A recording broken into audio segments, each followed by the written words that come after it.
सुस्वागतम सुस्वागतम सुस्वागतम. मी डॉक्टर सुरेश कमिटकर, आरोग्यम धनसंपदा या माझ्या यूट्यूब चॅनलमध्ये आपणा सर्वांचं पुन्हा एकदा सहर्ष स्वागत करतोय. मागच्या एपिसोडमध्ये आपण स्वस्थ माणसाची व्याख्या पाहिली.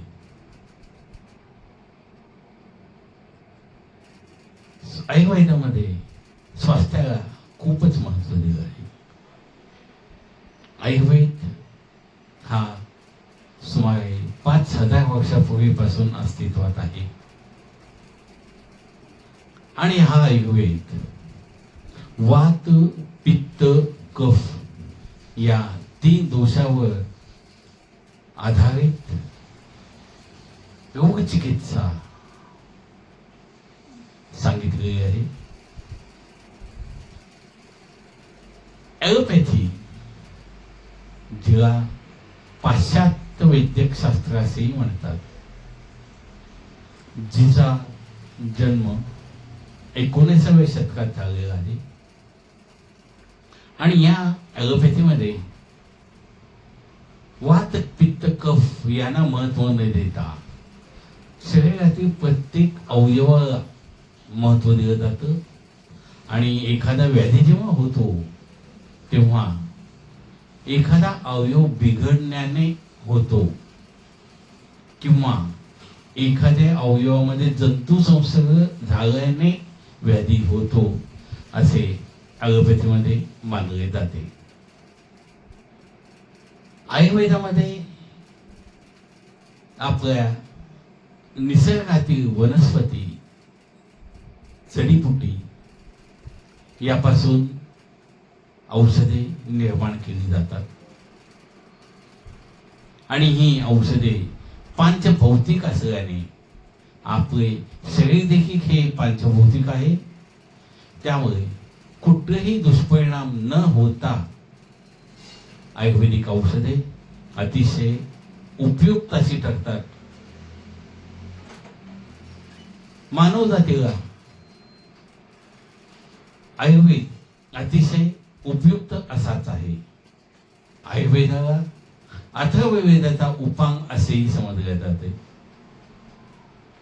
आणि यामध्ये संपूर्ण बॉडी शरीरातील रोगाचं महत्त्व लक्षात घेऊन कोणते दोष वेगळे आहेत, कुठे वैषम्य आहे हे सर्व पाहून त्याची चिकित्सा केली जाते आणि त्यासोबतच आहार, विहार, व्यायाम हे देखील तितकेच महत्त्वाचे असे समजले जातात. तथापि ॲलोपॅथीमध्ये जी औषधे दिली जातात ती रासायनिक औषधं असतात आणि वास्तविकता आहे की आपण बाहेरची रसायनं जेव्हा आपल्या शरीरामध्ये घेतो तेव्हा त्याचे दुष्परिणाम दिसू शकतात आणि नव्हे प्रत्येक ॲलोपॅथी औषधाचे दुष्परिणाम हे असतातच आणि अनेक वेळा दीर्घकाळ औषधे घेतल्याने त्याचे दुष्परिणाम म्हणून इतर अवयवावर देखील त्याचा परिणाम होतो आणि इतर अवयव देखील त्यामुळे बिघडतात. ते आपले काम व्यवस्थित करू शकत नाहीत, त्यामुळे इतर व्याधी निर्माण होतात. त्यामुळे आयुर्वेदासाठी हे आपण लक्ष देणं, आयुर्वेदिक औषधं घेणं आणि आयुर्वेदामध्ये जे सांगितलेलं आहे त्याचा अवलंब करणं हे अतिशय उपयुक्त ठरते. ॲलोपॅथीच्या दुष्परिणामापेक्षा दुष्परिणाम न करणारे आयुर्वेदिक औषधं घेणे हे मानव जातीला खरोखरच अतिशय हितकारक असे असते आणि आयुर्वेदिक औषधाने एखाद्या व्याधीचे समूळ उच्चाटन होऊ शकते, तसे ॲलोपॅथी औषधाने होताना दिसत नाहीत. दीर्घकाळ औषधे घेऊन देखील दुष्परिणाम होऊन देखील इतर व्याधी निर्माणच असतात आणि त्या समूळ नष्ट होत नाहीत. त्यामुळे आपण आयुर्वेदिक औषध घेणं प्राधान्य दिलं पाहिजे आणि या संबंधात पुन्हा आपण माहिती घेऊया पुढच्या एपिसोडमध्ये. धन्यवाद.